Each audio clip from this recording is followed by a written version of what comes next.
Hello everyone, how are you? I hope you all are fine. आज हम लोग national institute of open schooling का secondary course science and technology book two module 5 lesson number 25 heredity पढ़ने जा रहे हैं। तो चलिए शुरू करते हैं।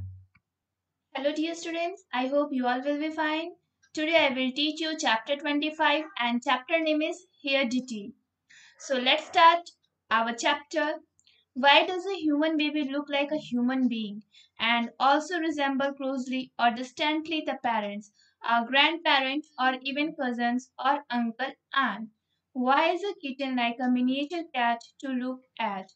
Why does a seedling acquire the same kinds of leaves, stem, or flowers as the parent plants? Why do for that matter all organisms resemble in structure their parents? The passing down of similar characters generation after generation is termed heredity. Heredity is controlled by genes.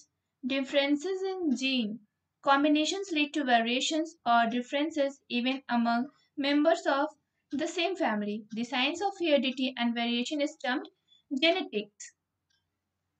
तो जब भी कोई baby human baby जन्म लेता है तो वो human beings के जैसा दिखता है।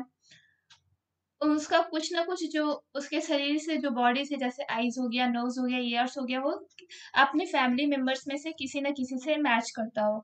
चाहे वो आईज ग्रैंड पेरेंट का हो गया या फिर जो नोज है वो माँ मदर का हो गया या फिर जो उसका हेयर टेक्सचर है वो फादर का हो गया।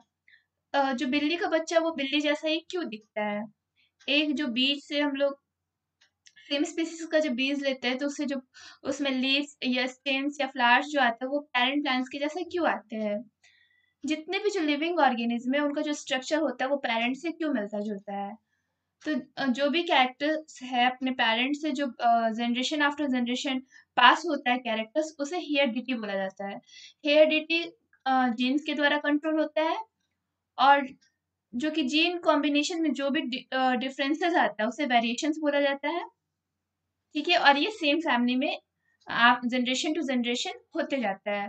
और science of heredity and variation is termed as genetics. जो हेरिडिटी और वेरिएशन से जो रिलेटेड जो साइंस बताता है उसे जेनेटिक्स बोलते हैं। In this lesson, you shall learn some fundamental aspects of genetics, such as Mendel's laws, chromosomes, genes, how DNA duplicates, what makes a fertilized egg male or female, and what kind of advice helps to prevent hereditary disorders. तो इस chapter में आप लोग क्या पढ़ोगे? Mendel's law के बारे में पढ़ोगे, जेनेटिक्स ये एस्पेक्ट से जुड़ा हुआ है, क्रोमोसोम्स के बारे में, जीन्स के बारे में, डीएनए का डुप्लीकेशन कैसे होता है, फिर जो फर्टिलाइज्ड एग होता है वो मेल होगा या फीमेल होगा, ये किस पे डिपेंड करता है, और जो भी हेरिडिटरी डिसऑर्डर्स होता है वो उसको कैसे रोका जा सकता है। So let's move further. We have an activity 25.1।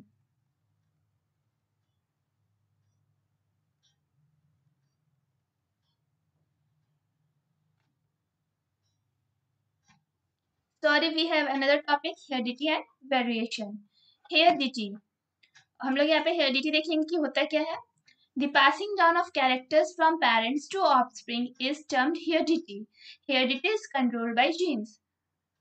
जो भी कैरेक्टर्स पेरेंट्स टू ऑफस्प्रिंग पास होता है उसे हेरिडिटी टर्म किया गया है, और हेरिडिटी का कंट्रोल जीन्स के द्वारा होता है।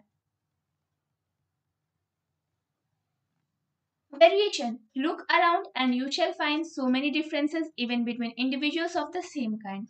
For example, in the rose garden, the color of rose flowers on different plants are different.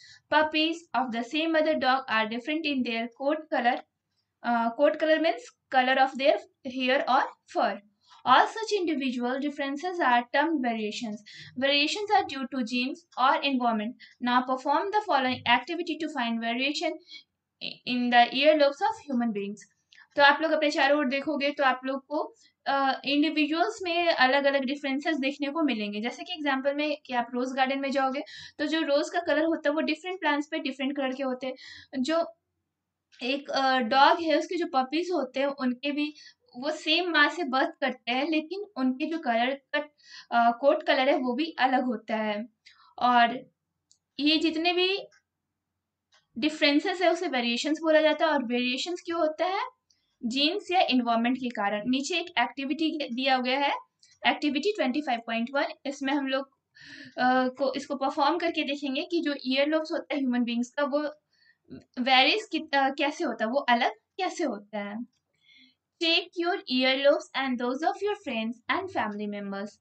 The lower end of the earlobe may be attached or free as shown in the figure 25.1. This feature of the earlobe is hereditary. Observe the earlobes of your parents and your siblings, brothers and sisters, and note from which of your parents you have inherited this feature. You may similarly try and observe the rolling of your tongue and notice. तो इसमें क्या होता है कि आपको अपने year lobes को check करना है कि जो आपका एंड वाला जो ईयर लोब है वो फ्री है या फिर आपका अटैच्ड है. और ये आप जिस को आप अपने फैमिली मेंबर में से किसी से भी मैच करके देख सकते हो कि जो ये कैरेक्टर्स है वो किससे मिलता जुलता है. और आप ऐसा सेम एक्टिविटी अपने टंग के साथ कर सकते हो रोल करके. ओके.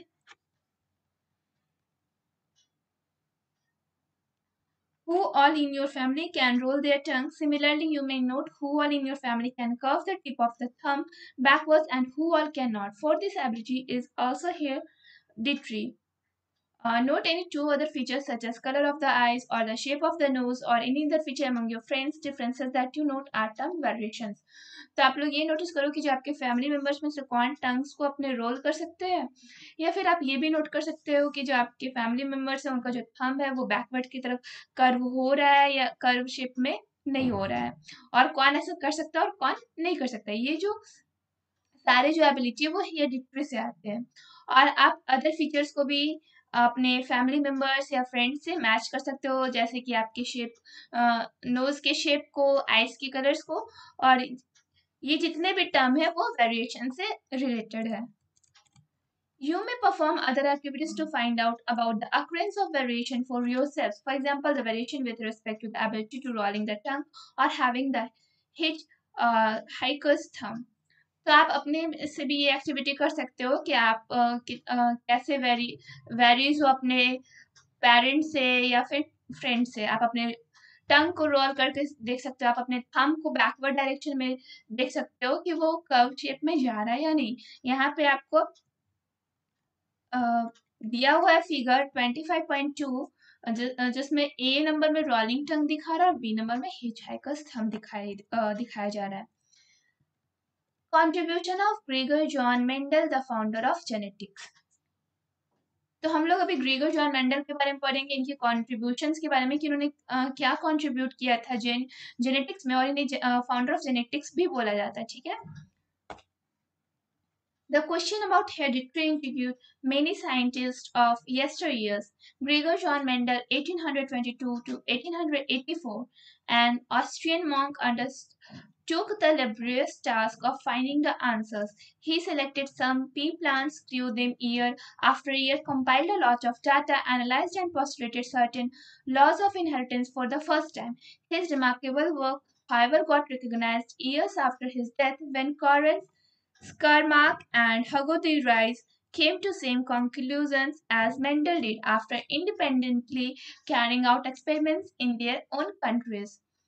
तो जो हेरिडिटरी से रिलेटेड बहुत सारे साइंटिस्ट के मन में विचार आया रिसेंट ईयर्स में कि जो वेरिएशन है वो आखिर कैसे होता है. तो ग्रीगर जॉन मेंडल जो कि 1822 से 1884 तक वो एक ऑस्ट्रियन मॉन्क थे, और उन्होंने इस चीज़ को लेके बहुत ही इंटरेस्टिंग आंसर फाइंड किया. उन्होंने कुछ पी प्लांट्स को सिलेक्ट किया, उसके बाद उन्होंने ईयर आफ्टर ईयर उसको ग्रोथ करवाया, और उससे उन्होंने बहुत सारे डाटा लिए, उसका एनालिटिक किया, उसको बहुत सारे लॉस को निकाला, और जो लॉस थे वो लॉज ऑफ इनहेरिटेंस के नाम से जाना गया, और जो उनका जो वर्क है उनके डेथ के बाद रिकॉग्नाइज किया गया.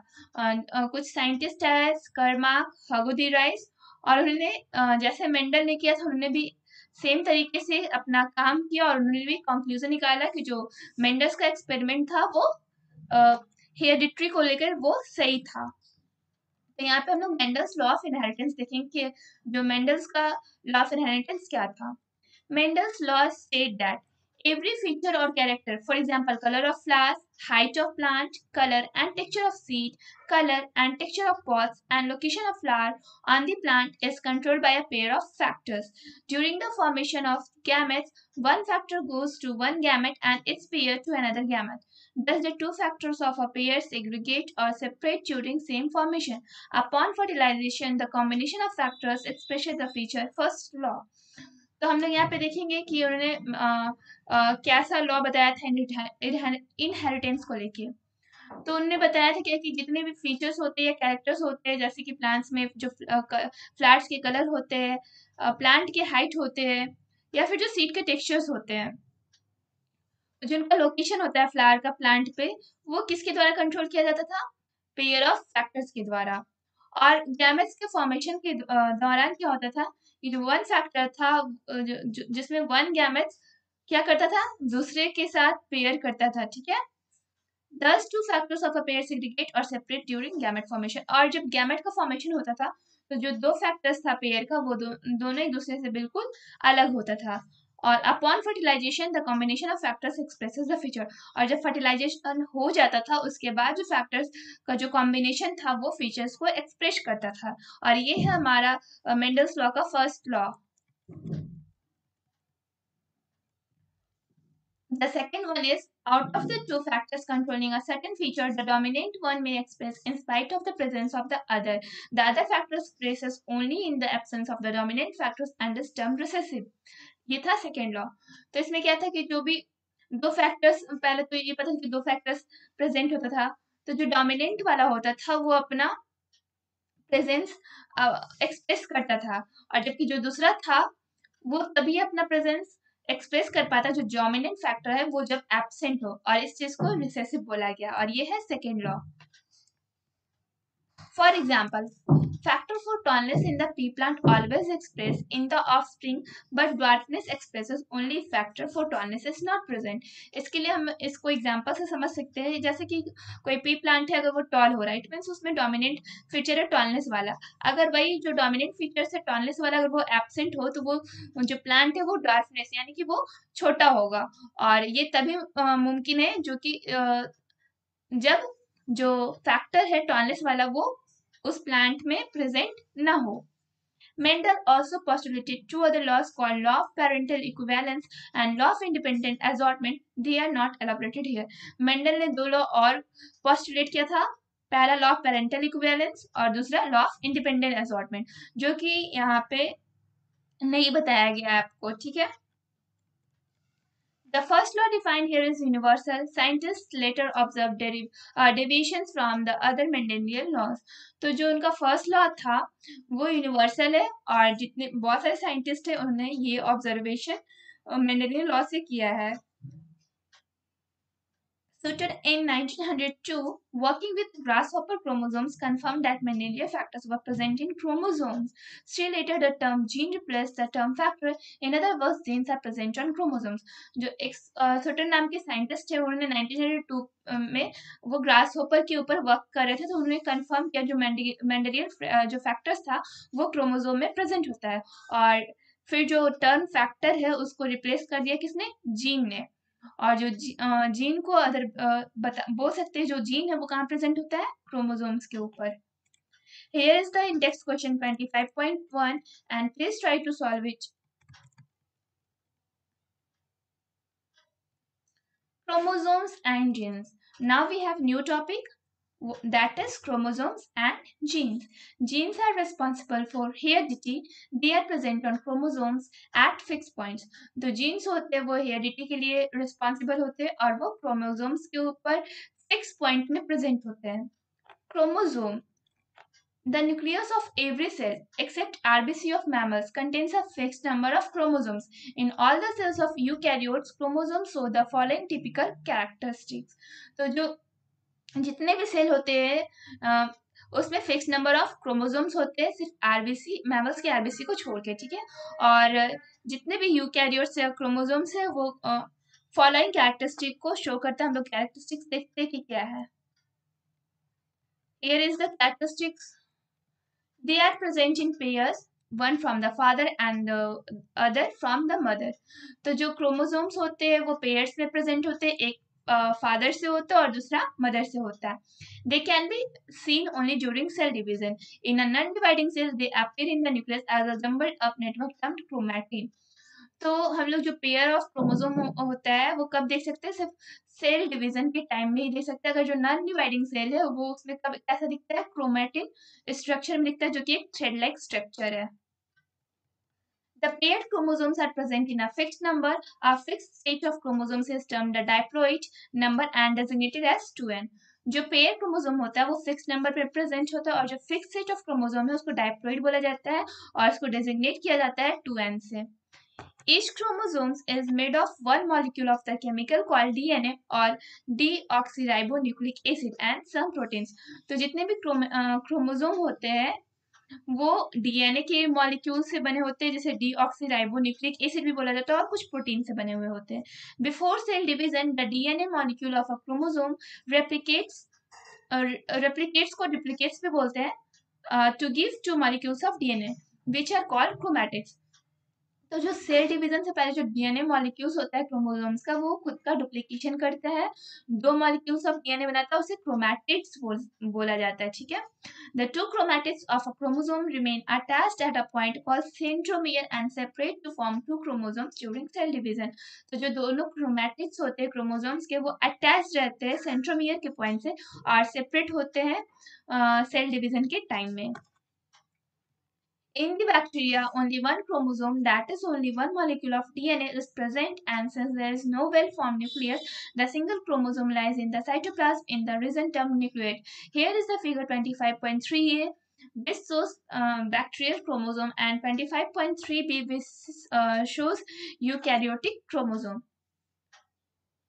तो जो बैक्टीरिया होता है उसमें एक ही क्रोमोसोम होता है जो कि सिर्फ डीएनए के मॉलिक्यूल से बना होता है और इसमें जो न्यूक्लियस होता है वो वेल फॉर्म नहीं होता है और उसमें सिंगल क्रोमोसोम होता है जो कि साइटोप्लाज्म में लोकेटेड होता है और इसे न्यूक्लियोड के नाम से टर्माइज्ड किया गया है। ह्यूमन क्रोमोसोम्स, हम लोग ह्यूमन क्रोमोसोम्स देखते हैं। Every cell of a human being contains 46 chromosomes. In other words, the diploid number in human is 46. This can be expressed as 2n equal to 46. Since gametes contain only half the number of chromosomes or the haploid number, a sperm and an ovum or an egg has only 23 chromosomes. तो जितने भी human beings होते हैं उनमें 46 chromosomes होते हैं और हम लोग इसको अदर वर्ड्स में ये बोल सकते हैं जो ह्यूमन का जो क्रोमोसोम है 46 वो डाइप्लॉइड नंबर है और इसका एक्सप्रेशन कैसे किया जा सकता है, इसको एक्सप्रेस कैसे कर सकते हैं 2n इक्वल टू 46। और जितने भी जो गैमेट्स है वो हाफ नंबर के क्रोमोसोम कंटेन करते हैं, जैसे कि जो स्पर्म है वो 23 क्रोमोसोम्स कंटेन करता है और जो एग है वो 23 क्रोमोसोम कंटेन करता है और दोनों को मिला के 46 हो जाते हैं।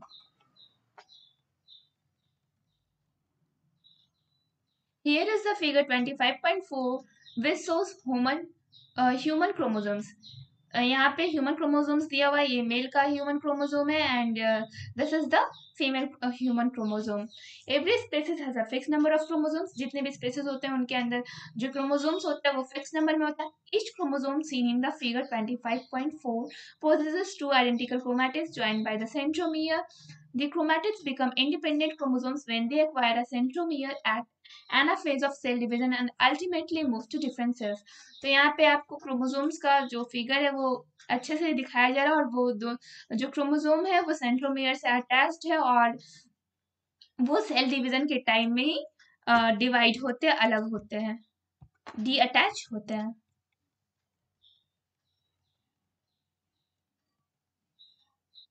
तो हम लोग ये पहले देख लेते हैं जो ह्यूमन क्रोमोसोम्स होता है उनमें तो 22 पेयर सेम होता है, वो मेल का हो या फीमेल का हो उसमें 22 पेयर सेम होता है। जो 23rd पेयर है जिससे हमें सेक्स डिटर्मिनेशन पता चलता है कि जो बेबी होने वाला है वो मेल है या फीमेल है। तो ह्यूमन मेल्स के लिए जो क्रोमोसोम है 23rd जो सेक्स क्रोमोसोम्स के भी नाम से जाना जाता है उसे एक्स और वाई, और जो फीमेल में पाया जाता है वो एक्स और एक्स है। I think you understand better.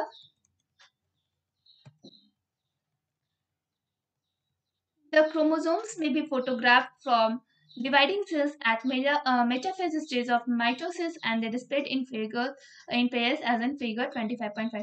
तो जो क्रोमोसोम्स का जो पिक्चर था वो कब फोटोग्राफ किया गया था? मेटाफेज स्टेज ऑफ माइटोसिस के टाइम में, जब उनका सेल्स का डिवाइडिंग हो रहा था. A pair of similar chromosomes, one received from the father and one from the mother containing the same genes are termed homologous chromosomes. अब हम लोग यहाँ पे देखेंगे कि एक homologous chromosomes टर्म आया कि ये है क्या. तो इसमें क्या होता है कि जो सिमिलर क्रोमोसोम होता है जो कि एक फादर से रिसीव होता है और एक मदर से, उसे होमोलॉगस क्रोमोसोम्स बोला जाता है.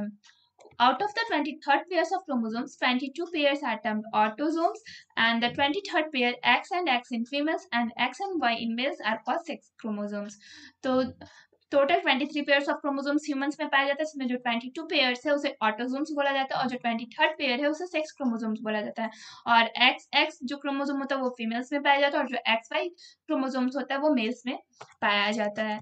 X chromosome has several genes, some of which are necessary for survival. Y chromosomes bears genes for maleness only. One such gene is the testis determining factor. तो जो एक्स क्रोमोसोम होता है उसमें बहुत सारे जीन्स होते हैं और ये जो एक्स क्रोमोसोम है वो सर्वाइवल के लिए नेसेसरी है. और जो वाई क्रोमोसोम है उससे सिर्फ मेल कैरेक्टरिस्टिक बियर होता है, उसमें से सिर्फ टेस्टिस का डिटरमाइनिंग फैक्टर है Y chromosome. Here we have another topic which is genes. Genes are present on chromosomes. The genes are the Mendelian factors present in pairs, one received from the father, other from the mother. On the chromosomes, thus one member of a pair of genes present on the chromosomes has its pairs on the homologous chromosome at the same location. तो जो jeans जो present होता है वो chromosomes के ऊपर present होता है और ये एक मेंडेलियन फैक्टर है जिसमें मेंडेलियन ने पहले बता दिया था कि जो एक फादर से रिसीव होता है और एक मदर से, क्रोमोसोम के ऊपर ये लोकेटेड होता है. और जो जीन्स का जो पेयर होता है वो कहाँ पे प्रेजेंट होता है? क्रोमोसोम के ऊपर, और ये पेयर में होता है, इसे होमोलॉगस क्रोमोसोम बोला जाता है और उनका जो लोकेशन होता है वो सेम होता है. Genes are the bearers of hereditary characters or the units of heredity. It has already been mentioned that a chromosome contains one molecule of the chemical called DNA. Genes are present on chromosome as segments of DNA. तो जो genes होता है वो hereditary characters का bearer होता है. वो genes की वजह से hereditary characters होते हैं या फिर genes को हेरिडिटी की यूनिट्स भी बोले जा सकते हैं. और ये पहले ही मेंशन किया गया है कि जो क्रोमोसोम होता है उसमें one molecules of chemical present होता है जैसे डीएनए बोला जाता है और जो जीन्स है वो क्रोमोसोम के ऊपर प्रेजेंट होता है. Here is the figure 25.5 which shows the location and appearance of chromosome and genes.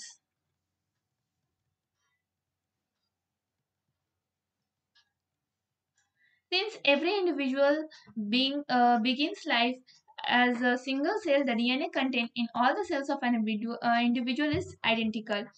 तो हम लोग ये पहले चैप्टर में पढ़ चुके हैं कि जितने भी इंडिविजुअल्स हैं उनके जो लाइफ का बिगिनिंग सिंगल सेल से हुआ है, इसलिए जो जितने भी डीएनए सेल्स में पाए जाते हैं एक इंडिविजुअल में वो सारे आइडेंटिकल होते हैं, एक जैसे होते हैं सेम इंडिविजुअल में. अलग इंडिविजुअल में वो अलग होता है लेकिन जो सेम इंडिविजुअल में जो डीएनए होता है वो आइडेंटिकल होता है, सेम होता है. DNA fingerprinting. Of course, it is very interesting topic. You might have heard that criminals can now be identified by DNA test called DNA fingerprinting. This is because DNA of an individual is the same in each and every cell of the body and also resembles the DNA of parents. Needless to say, this is because children inherit DNA from their parents. तो आप लोगों ने सुना होगा कि जो criminals है वो कैसे पकड़े जाते हैं, कैसे पहचाने जाते हैं? डीएनए टेस्ट से. और जो डीएनए टेस्ट होता है उसे डीएनए फिंगरप्रिंटिंग भी बोला जाता है. तो ये डीएनए से क्रिमिनल्स को कैसे पकड़ा जाता है?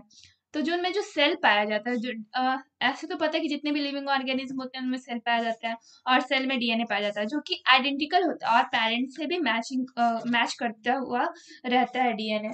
सो उसे डीएनए टेस्ट के द्वारा क्रिमिनल को पकड़ा जा सकता है. और ये ऐसा इसलिए होता है क्योंकि जो डीएनए होता है वो जो बच्चे हैं वो अपने पेरेंट्स से इनहेरिट करते हैं. Just like the fingerprint, DNA of every individual is unique, and even if a hair or drop of blood or semen of the criminal is left at the site of the crime, it can be used to detect the DNA of criminal and compared with that of the suspect to ascertain the truth. तो जो DNA और fingerprinting होता है जिसमें individual का क्या होता है कि अगर हेयर का एक टुकड़ा मतलब हेयर का छोटा सा टुकड़ा मिल जाए या फिर ब्लड का टुकड़ा मिल जाए फिर सीमेंट का ब्लड का ड्रॉप मिल जाए या सीमेंट का ड्रॉप मिल जाए तो क्रिमिनल साइट पे जहाँ पे क्राइम हुआ है तो उसका डिटेक्शन किया जा सकता है उससे कम क्रिमिनल के डीएनए से उसको मैच करके ये पता किया जा सकता है कि जो क्रिमिनल है वो सच में उसने क्राइम किया है या नहीं ठीक है We have another topic that is the DNA molecule. A DNA molecule is a polynucleotide. Poly means many. It is made of units called nucleotides, each of which contains a nitrogenous base, a deoxyribose sugar, a phosphate. जो DNA molecule है वो polynucleotide होता है. Poly means many होता है और ये बहुत सारी यूनिट से बना होता है जिसे न्यूक्लियोटाइड्स बोला जाता है और जितने भी डीएनए होते हैं उनमें क्या क्या कंटेंट्स होते हैं nitrogenous base deoxyribose sugar and phosphate. There are 4 nitrogenous bases adenine, guanine, thymine and cytosine and hence 4 kinds of nucleotides in a DNA molecule. तो nitrogenous base 4 तरह के होते हैं कौन कौन से adenine, guanine, thymine and cytosine और ये जो चारों काइंड है डीएनए नाइट्रोजनस बेस के वो डीएनए मॉलिक्यूल में always present होते हैं. The various combinations of these nucleotides in a segment of DNA form the different genes. In physical structure, a DNA molecule is a double helix containing 2 polynucleotide strands. तो जो DNA का जो nucleotides होता है वो jeans का formation करते हैं और जो फिजिकल स्ट्रक्चर होता है डीएनए मॉलिक्यूल का वो डबल हेलिक्स होता है उसमें 2 पॉलीन्यूक्लियोटाइड स्ट्रैंड्स होते हैं DNA replication. Cell division takes place in a manner so that one cell divides into 2 identical cells with the same number of identical chromosomes. Therefore, prior to cell division, every chromosome should contain 2 chromatids made of 2 identical DNA molecules. This is achieved through the process of DNA duplication or DNA replication. The major steps of DNA duplication are simplified below. जो cell division होता है वो इस manner में होता है कि जो सेल डिवाइड होता है वो आइडेंटिकल सेल के रूप में डिवाइडेशन होता है उसका और जो उनमें क्रोमोसोम्स होता है वो सेम नंबर के होते हैं इसलिए जो सेल डिवीजन होता है जिसमें क्रोमोसोम होता है उनके जो क्रोमैटिड्स होते हैं वो भी आइडेंटिकल डीएनए मॉलिक्यूल्स को कंटेन किए हुए रहते हैं और ये प्रोसेस किस प्रोसेस के द्वारा होता है डीएनए डुप्लीकेशन और डीएनए रेप्लिकेशन दोनों सेम है डीएनए डुप्लीकेशन और डीएनए रेप्लिकेशन सेम है और इसमें क्या क्या स्टेप होते हैं डीएनए डुप्लीकेशन में The double-stranded DNA molecule unwinds with the help of certain enzymes to expose two strands of DNA. जो double stranded DNA molecules होते हैं वो unwinds होते हैं खुलते हैं कुछ enzymes की help से. A DNA polymerase enzyme catalyzes the formation of a new daughter strand which can form a double helix with one strand of parental DNA molecule. So two DNA molecules each with a parental strand and a new strand get generated. तो जो DNA polymers enzyme होता है वो क्या catalyse करते हैं new daughter strand को catalyse करते हैं फॉर्मेशन करवाते हैं उनका उसके बाद फिर जो डीएनए मॉलिक्यूल का जो स्ट्रैंड होता है वो पैरेंटल इट मींस वो डबल हेलिक्स होते हैं उनका जो फॉर्मेशन होता है वो डबल हेलिक्स में होता है उनका जो स्ट्रैंड होता है वो पैरेंटल डीएनए मॉलिक्यूल से मिलता जुलता होता है और जो दोनों डीएनए मॉलिक्यूल होता है वो पैरेंटल स्ट्रैंड से जनरेट होता है the two identical DNA molecules and become two chromatids which remain attached by a centromere फिर जो DNA molecules का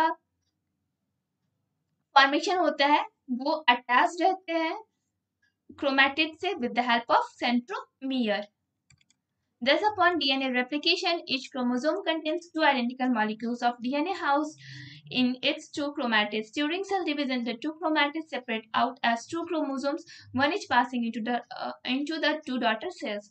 तो जो DNA replication होता है उसके बाद जो क्रोमोसोम होते हैं उनमें जो मॉलिक्यूल्स होता है डीएनए का वो आइडेंटिकल होता है और सेल डिवीजन के ड्यूरिंग में क्या होता है जो क्रोमैटिड्स होते हैं वो सेपरेट हो जाते हैं क्रोमोसोम से और उनका फिर डॉटर सेल का फॉर्मेशन हो जाता है, डीएनए के डॉटर सेल का फॉर्मेशन। यहाँ पे स्ट्रक्चर ऑफ डीएनए शो किया गया, यहाँ पे रेप्लिकेटिंग डीएनए मॉलिक्यूल, यहाँ पे डीएनए मॉलिक्यूल का रेप्लिकेशन हो रहा है। ये पेरेंटल स्ट्रैंड्स है और इनका डिवाइडेशन हो रहा है डॉटर स्ट्रैंड्स में, जो कि बिल्कुल न्यूली सिंथेसाइज्ड है। Here is the index question 25.2. Now we have the topic which is blood group inheritance in human. तो जो ह्यूमन का ब्लड ग्रुप इनहेरिटेंस कैसे होता है? Every one of us is born with genes inherited from our parents. Our blood group depends on the combination of pair of genes, one of which is inherited from each parent. तो जितने भी हम लोग हैं वो जब जन्म लेते हैं तो हमारा जो जीन्स है वो हम लोग पेरेंट्स से इनहेरिट करते हैं, और जो हमारा ब्लड ग्रुप है वो जीन्स के कॉम्बिनेशन पे डिपेंड करता है, जो कि हम लोग अपने पेरेंट्स से, मेल पेरेंट और फीमेल पेरेंट से इनहेरिट करते हैं। There are 4 blood groups: A, B, AB and O. Every human being has one blood group out of the 4. The genes which control the inheritance of those blood groups are designated as IA, IB and small I. When a fetus growing young one in mother's womb develops, its blood group is determined by the combination of any of the 2 above mentioned genes, one is from each of the parents. तो जितने blood groups 4 types के होते हैं: ए, B, A B and ओ, और जितने भी human being होते हैं उनमें से उनका जो ब्लड ग्रुप है इन्हीं चारों में से कोई एक होगा, और जो ब्लड का जो कंट्रोल होता है वो जीन्स करते हैं, जो कि हम लोग का जो इनहेरिटेंस होता है जीन्स का वो तो हमारे मेल पेरेंट या फीमेल पेरेंट्स से होता है, दोनों से होता है, ठीक है। और इनका जो डेजिग्नेशन है ग्रुप्स का वो किस पे डिपेंड करता है? जीन कॉम्बिनेशन पे, जो कि आई ए है, आई बी है एंड स्मॉल आई है। और जब एक फॉइटस अपने माँ की गर्भ में पल रहा होता है, बढ़ रहा होता है, तो उसका जो ब्लड ग्रुप का जो डिटर्मिनेशन होता है वो किस पे निर्भर करता है, डिपेंड करता है? कॉम्बिनेशन ऑफ जीन्स पे, जो कि पेरेंट्स से रिसीव किया जाता है। The gene combination and the resultant blood groups are shown in the table 25.1. Here is the table 25.1 which shows the combination of genes and the resulting blood group. यहाँ पे gene combination दिया गया है, यहाँ पे ब्लड ग्रुप दिया गया है। अगर किसी का आई ए कैपिटल और आई ए स्मॉल आई जीन कॉम्बिनेशन होगा तो उनका जो ब्लड ग्रुप है वो ए होगा, और इसमें जो आई बी जीन कॉम्बिनेशन होगा या फिर आई बी स्मॉल आई होगा तो उनका जो ब्लड ग्रुप है वो बी होगा। अगर किसी का जो जीन कॉम्बिनेशन आई ए और आई बी रहा तो उनका ब्लड ग्रुप ए बी होगा, और डबल अगर आई स्मॉल आई रहा तो उनका जो ब्लड ग्रुप है वो ओ होगा। From the table you can make out that gene I, A and IB are dominant and small I is recessive. आपको इस टेबल से पता चल गया होगा कि जो आपका IA और IB जो ब्लड का जो जीन है वो डोमिनेंट है, इट मीन्स ज्यादा है, और जो स्मॉल आई है वो रिसेसिव है, इट मीन्स कम है। Apart from this blood groups human beings may also belong to the groups designated as rhesus positive or rhesus negative. Most humans are rhesus positive, some are rhesus negative.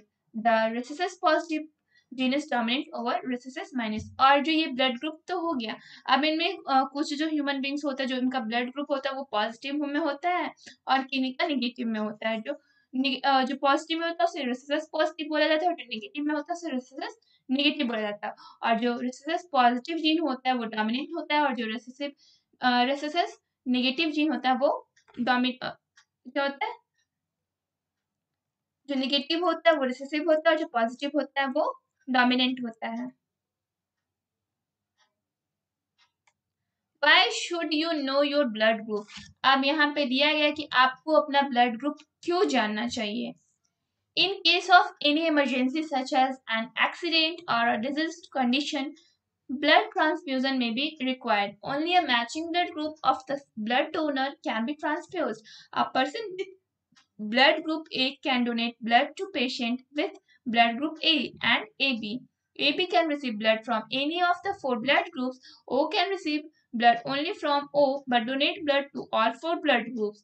Sometimes there may not be time or facility available for prior ascertaining of the blood group. Immediate blood transfusion is possible if the blood group is known. If unknown, the safest blood group for transfusion is O negative. group and this is as negative. B can donate to B and AB. O is the universal donor and AB is the universal recipient. अब आपको अपना blood group क्यों जाना चाहिए? अगर किसी emergency case में जैसे कि एक्सीडेंट हो गया, फिर कोई बहुत डिजीज कंडीशन, बीमारी वाला कंडीशन, उसमें आपको इमरजेंसी में आपको तुरंत ब्लड का ट्रांसफ्यूजन करवाना है, ब्लड ट्रांसफ्यूज करना है।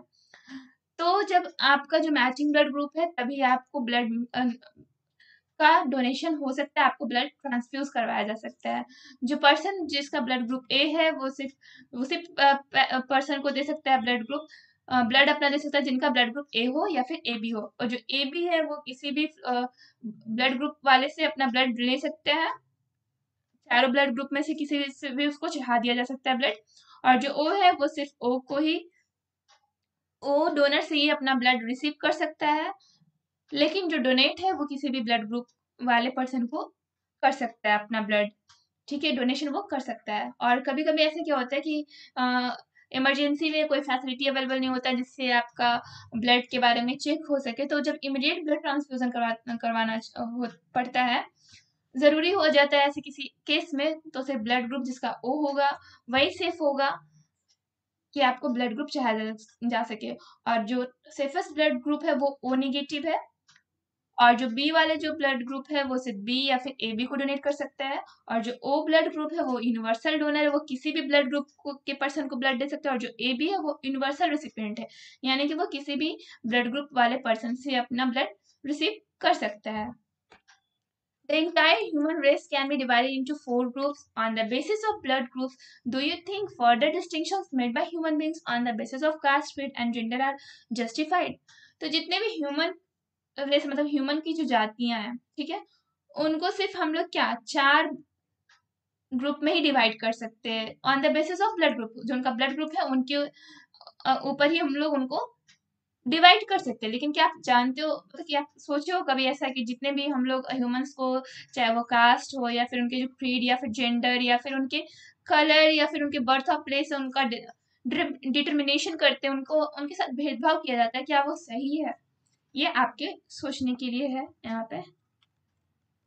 Sex determination in humans. अब हम लोग देखेंगे कि ह्यूमंस में सेक्स का डिटर्मिनेशन कैसे होता है, कि जो ह्यूमंस है वो मेल होगा या फीमेल होगा। The combination of sex chromosomes with autosomes determines whether the fetus will be a boy or a girl. The fetus develops from the zygote, which is formed by the fusion of the two gametes, the male gamete or sperm and the female gamete or egg. Gametes are haploid, have only n number of chromosomes, while the zygote is diploid, 2n. तो जो sex chromosomes का जो combination होता है autosomes के साथ, वही determine करता है कि जो फर्टस है वो बॉय होगा या फिर गर्ल होगा। जो फर्टस होता है उनका डेवलपमेंट जाइगोट से होता है। और जाइगोट कैसे बनता है? Fusion of two gametes, male gametes and female gametes. Male gametes is sperm and female gametes is egg और ओव्यूम। जो गैमेट्स होता है वो हैप्लॉइड नंबर में होता है, और जो जाइगोट का जो फॉर्मेशन होता है वो डाइप्लॉइड हो जाता है, क्योंकि उनका जो फ्यूजन होता है मेल और फीमेल गैमेट का, तब जाइगोट का फॉर्मेशन होता है। Ova or eggs are of one kind only. These contain 22 autosomes and a single X chromosome. Sperms are of two kinds, having 22 autosomes and one X chromosome, or having 22 autosomes and a Y chromosome. When X-bearing sperm fuses with the egg, a female child results with 44 autosomes. तो जो egg होता है या फिर ओवा होता है वो वन काइंड का होता है, मतलब उसमें एक ही काइंड होता है, वो 22 ऑटोसोम्स और एक सिंगल एक्स क्रोमोसोम को कंटेन किए हुए होता है। जो स्पर्म है वो भी 2 काइंड का होता है, एक 22 ऑटोसोम्स जिसमें एक्स क्रोमोसोम होगा एक्स में, और एक 22 ऑटोसोम्स के साथ वाई क्रोमोसोम। जब एक्स बियरिंग स्पर्म है वो एग के साथ जब फ्यूज होगा तो जो बेबी का रिजल्टिंग होगा वो फीमेल में होगा, और उनका जो बेबी मतलब जो बेबी गर्ल होगी वो उसका 44 ऑटोसोम्स होगा एंड उसके पास 2 एक्स क्रोमोसोम होगा। If Y bearing sperm fuses with the egg, then a male child results with chromosomal constitution of 44 autosomes and 1 X and 1 Y chromosomes. अगर जो स्पर्म होगा वो Y क्रोमोसोम वाला होगा और वो एक के साथ फ्यूज करता है, तो उसमें रिजल्टिंग होगा Y क्रोमोसोम्स का, सॉरी Y का होगा, और जो ऑटोसोम्स है उसमें एक X क्रोमोसोम होगा और दूसरा Y क्रोमोसोम।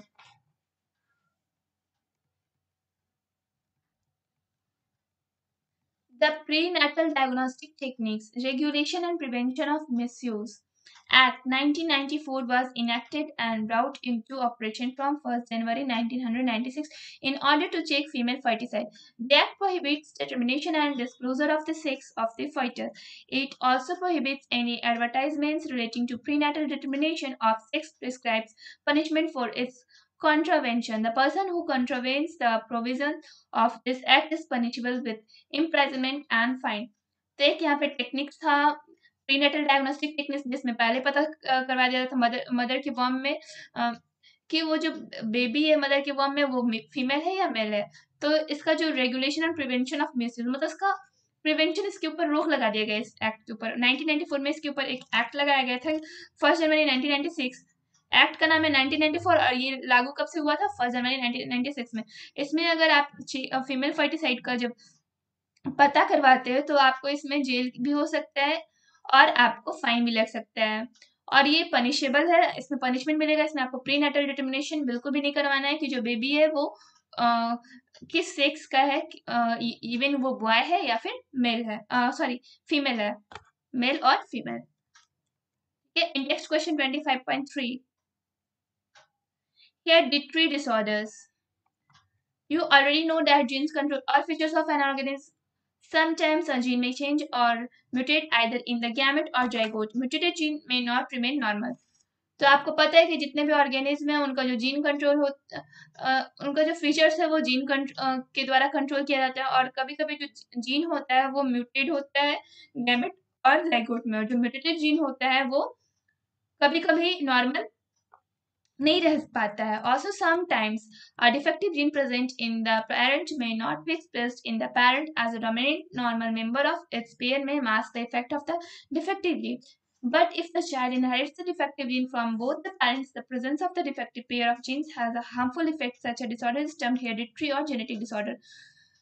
तो कभी कभी क्या होता है कि पेरेंट्स के अंदर डिफेक्टिव जीन प्रेजेंट होते हैं और ये उनके अंदर पता नहीं चलता है क्योंकि जो उनका अदर जीन है वो उसको मास्क कर दिया जाता है. अगर जो दोनों जो डिफेक्टिव जीन है वो मदर से भी बेबी को आ जाए और फादर से भी आ जाए तो जो उनका असर है वो बच्चे पे दिखाई देगा, उसका जो हार्मफुल इफेक्ट है वो बच्चे पे दिखाई देगा और ऐसे बीमारी को हेरिडिटरी और जेनेटिक डिसऑर्डर बोला जाता है.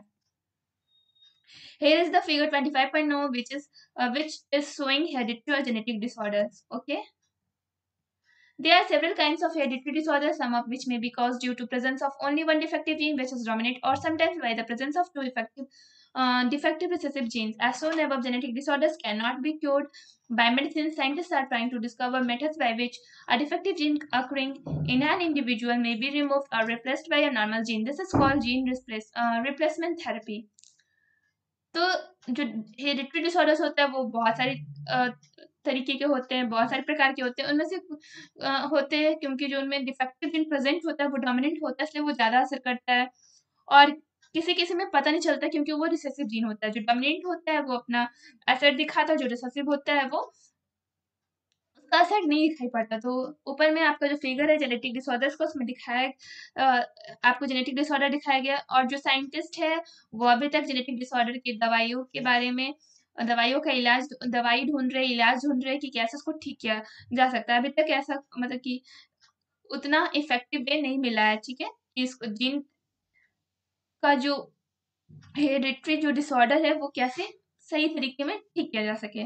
लेकिन अभी उन्होंने एक जीन रिप्लेसमेंट थेरेपी नाम की एक खोज की है जिसमें जो जीन का रिप्लेसमेंट किया जाता है, जो डिफेक्टिव जीन होता है उसका जो रिप्लेसमेंट होता है वो नॉर्मल जीन के साथ करवाते हैं. Common genetic hereditary disorders we have genetic और हेरिडिटरी डिसऑर्डर्स. यहाँ पे हम लोग पढ़ेंगे हेरिडिटरी डिसऑर्डर्स के बारे में कि कौन कौन सी जो बीमारी है वो हेरिडिटरी डिसऑर्डर्स यहाँ पे शो किया गया है. There are several genetic disorders. 3 common hereditary disorders are thalassemia, hemophilia and color blindness. यहाँ पे तो बताया गया कि बहुत सारे जेनेटिक डिसऑर्डर्स होते हैं बट यहाँ पे 3 टाइप्स को मेंशन किया गया है, which is thalassemia, hemophilia and color blindness. Thalassemia. Patients suffering from this disorder are unable to manufacture hemoglobin, the pigment present in red blood corpuscles which carries oxygen to tissues. This is because the pair of genes controlling hemoglobin production are defective. Thalassemics Persons suffering from thalassemia require frequent blood transfusion in order to survive. The thalassemia gene is present on an autosome. तो जो thalassaemia से जो patient सफर करते हैं, जिनको thalassaemia होती है, उनके अंदर हेमोग्लोबिन का मैन्युफैक्चर नहीं हो पाता अच्छे से, और जो उनका जो पिगमेंट होता है, जो रेड ब्लड, तो पता है कि जो रेड ब्लड कॉर्पसेल्स की वजह से जो ब्लड होता है, जो रेड ब्लड कॉर्पसेल्स के में प्रेजेंट होते हैं पिगमेंट, वो ऑक्सीजन को टिश्यू तक कैरी करके ले जाते हैं। और ये ऐसा क्यों होता है? क्योंकि वैसा जीन जो हेमोग्लोबिन को कंट्रोल करता है, हेमोग्लोबिन की प्रोडक्शन को, वो डिफेक्टिव होते हैं, मतलब कि वो खराब होते हैं, और जिससे इनका जो प्रोडक्शन होता है वो कम हो जाता है। जो थैलेसेमिक पर्सन होता है, जो थैलेसेमिक्स किसको बोला जाता है? जो ऐसा पर्सन जो थैलेसीमिया से सफर हो, जैसे थैलेसीमिया बीमारी, उसे थैलेसेमिक्स बोला जाता है। उन्हें जीवित रहने के लिए बार-बार ब्लड ट्रांसफ्यूजन की ज़रूरत पड़ती है, और जो थैलेसीमिया जो जीन होता है वो ऑटोसोम में प्रेज़ेंट होता है। Hemophilia. Those persons suffering from hemophilia have either a defective gene or lack genes which control production of substance responsible for blood clotting. तो जो हेमोफीलिया के जो पर्सन होते हैं, जिन्हें हेमोफीलिया होता है, उनका जो जीन होता है वो डिफेक्टिव होता है, जो कि ब्लड क्लॉटिंग के लिए रिस्पॉन्सिबल होता है। In the absence of such substance, blood does not coagulate. Once bleeding starts, it does not clot easily.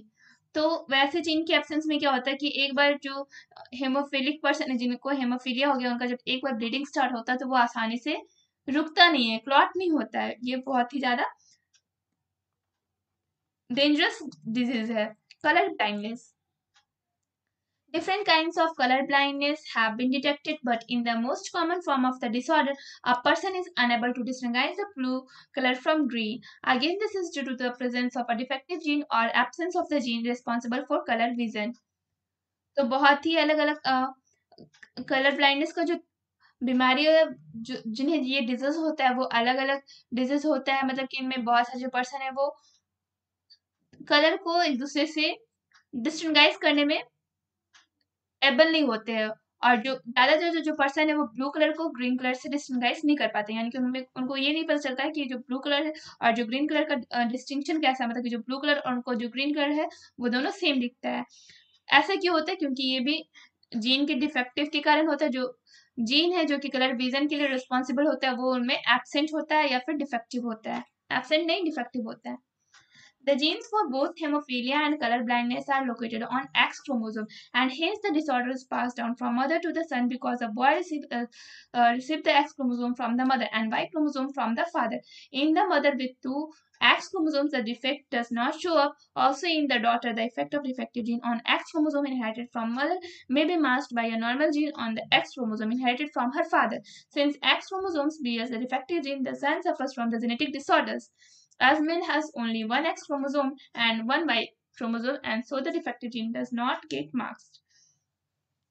तो जो भी हेमोफीलिया या कलर ब्लाइंडनेस के लिए जो भी जीन रिस्पॉन्सिबल होता है वो एक्स क्रोमोसोम पे उनका लोकेशन होता है, वो एक्स क्रोमोसोम पे प्रेजेंट होते हैं, और जो डिसऑर्डर होता है वो माँ से बेटे को पास आउट होता है, वो माँ से बेटे को होता है। ठीक है, ऐसा क्यों होता है? क्योंकि जो एक्स क्रोमोसोम है वो जो उनका सन है, उनका जो फीमेल सॉरी जो मेल बॉय है, वो जो एक्स क्रोमोसोम होता है वो माँ से रिसीव करता है, जो वाई क्रोमोसोम है वो फादर से, पापा से रिसीव करता है। और जो मदर है उनके पास दो एक्स क्रोमोसोम होता है, इसलिए उनके अंदर ये जो जीन्स का जो डिफेक्शन है वो शो नहीं होता है। और जो बेटी है, मतलब कि जो डॉटर है, उनके ऊपर भी ये एक्स क्रोमोसोम का कोई भी डिफेक्शन काम नहीं करता है, बिकॉज उनके पास दो एक्स क्रोमोसोम होता है, और एक पापा से वो गेन करते हैं और एक माँ से गेन करते हैं। तो जो एक्स क्रोमोसोम अगर माँ से उन्होंने पाया है, तो जो पापा को जो एक्स क्रोमोसोम है उसको वो मास्क कर देता है, मतलब उसको ठीक कर दिया, मतलब मास्क कर दिया जाता है, इट मीन्स उसको बहुत हद तक बेअसर कर दिया जाता है। जो एक्स क्रोमोसोम्स होता है वो डिफेक्टिव जीन को बियर करता है, इसलिए जो सन होता है वो जेनेटिक डिसऑर्डर से ज्यादातर सफर करता है, और जो मेल होता है उनके पास एक ही एक्स क्रोमोसोम होता है और एक वाई क्रोमोसोम होता है, इसलिए जो ज्यादातर जो हेरिडिटरी डिसऑर्डर होता है वो वाई उससे ग्रसित होते हैं, genetic counselling. We have another topic which is genetic counselling. Thalassemia is an autosomal genetic disorder, while hemophilia and color blindness are sex chromosomal और X chromosomal disorders। जो थैलेसीमिया होता है वो ऑटोसोमल जेनेटिक डिसऑर्डर होता है, लेकिन जो haemophilia होता है या कलर ब्लाइंडनेस होता है वो सेक्स क्रोमोसोमल और एक्स क्रोमोसोमल डिसऑर्डर्स होता है। You would now appreciate why marriages between close relatives term consanguineous marriages are discouraged. तो आपको पता चल गया होगा कि जो अपने रिलेटिव में ये जो शादी होता है उसे क्यों मतलब कि डिस्करेज किया जाता है। In marriages between relatives chances of inheriting the defective genes by the offspring is enhanced as both parents being related may possess the same defective genes. तो अगर रिलेटिव्स में मैरिज होगा तो उनका जो चांसेस ज़्यादा बढ़ जाता है कि जो जीन्स होगा वो डिफेक्टिव होगा और जो उनका जो बेबी होगा तो वो जेनेटिक डिसऑर्डर से ग्रसित होंगे। If recessive, the two defective genes expresses when passed on to two offspring by both parents. Therefore, it is essential to know the probability of a genetic defect in the offspring and seek the advice of genetic counselors who are professionals. Genetic counseling has one to know the chances of inheritance of a genetic disorder so that people can make informed decisions.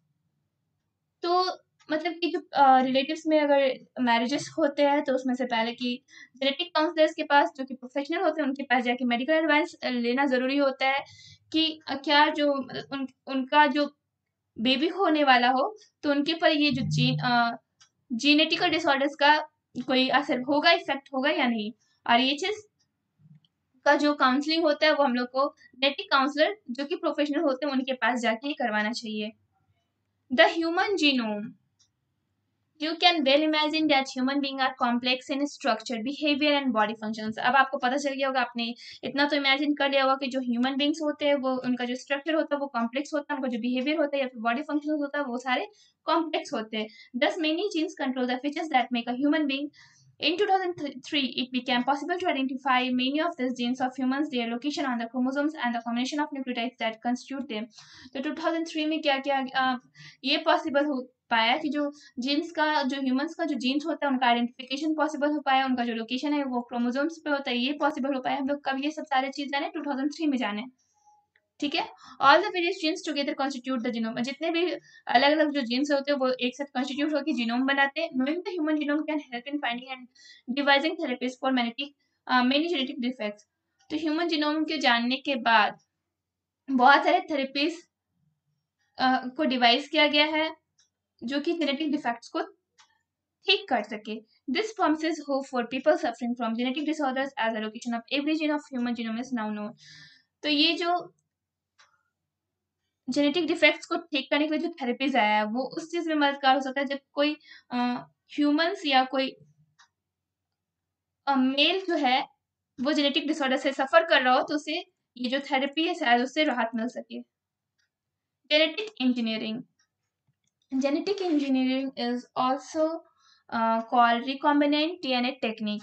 In this technique, gene from an organism of a species can be transferred to become part of the other genome of an organism belonging to another species, which is termed GMO, genetically modified organisms. तो genetic engineering को recombinant DNA technique के नाम से भी जाना जाता है। इस टेक्निक में क्या होता है कि एक ऑर्गेनिज्म का एक स्पेसिस के एक ऑर्गेनिज्म का जीन लेके उसे दूसरे में ट्रांसफर किया जाता है दूसरे जीनोम ऑर्गेनिज्म के जीनोम में जो कि अलग मतलब कि अलग स्पेसिस हो, उनका जो जाति हो वो अलग हो।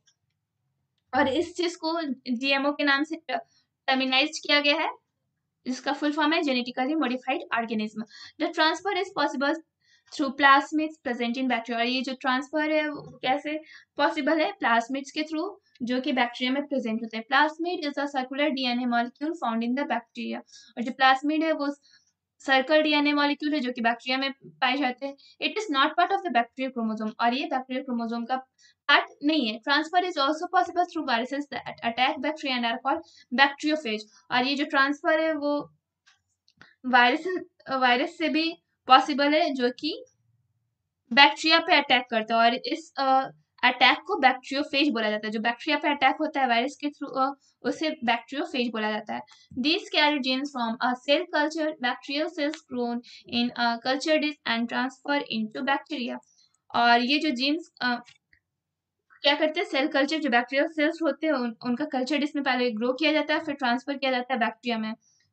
A bacterial clone containing the required gene may then yield a foreign gene which can be used for replacing a defective gene during gene therapy. और फिर जब जीन थेरेपी होता है तो ये जो फॉरेन जो जीन होता है उनको बैक्टीरिया के द्वारा क्लोनिंग किया जाता है. क्लोन किया जाता है. हम लोग इस रिप्रोडक्शन चैप्टर में क्लोनिंग को पढ़ चुके हैं, तो आप लोग रिप्रोडक्शन चैप्टर को देख लेना क्लोनिंग को समझने के लिए. Genetic engineering also has many other benefits. Try and find out at least two such benefits. You may take the help of books or internet. तो जो जेनेटिक इंजीनियरिंग होता है वो बहुत ही तरह से मददगार होता है, बेनिफिट्स होते हैं. आप इस चीज़ को इस बेनिफिट्स को खोजने के लिए आप इंटरनेट का या फिर बुक्स का हेल्प ले सकते हो. Here is the figure 25.10 which shows major steps in genetic engineering. यहाँ पे आपको जेनेटिक इंजीनियरिंग से रिलेटेड फिगर दिया गया है. Here is the index question 25.4.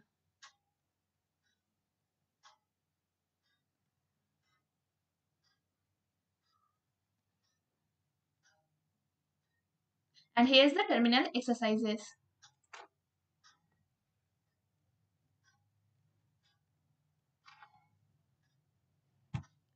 Well, chapter अब खत्म हो चुका है. अगर इस चैप्टर से कोई भी प्रॉब्लम हो तो अपने प्रॉब्लम को कमेंट बॉक्स में जरूर रखें. हम लोग उसे सॉल्व करने की कोशिश करेंगे. और सारे इंटेक्स क्वेश्चन, टर्मिनल क्वेश्चन बनाने की कोशिश करें. जो समझ में नहीं आता है वो हम लोग से पूछें कमेंट बॉक्स में, हम लोग उसे जरूर बताएंगे. और जहाँ तक बात रही इंटेक्स क्वेश्चन की, वो सारे का आंसर यहाँ पे दिया हुआ है.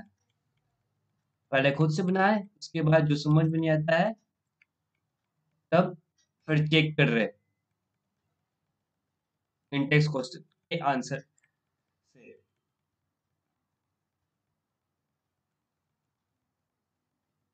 टर्मिनल एक्सरसाइज का आंसर नहीं दिया हुआ होता है, उससे पहले खुद से कुछ करें चैप्टर के पेज से ढूंढने का.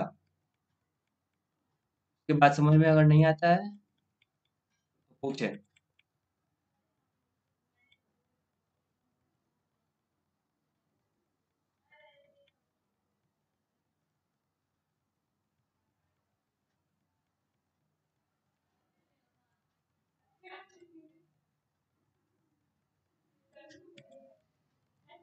Thank you everyone.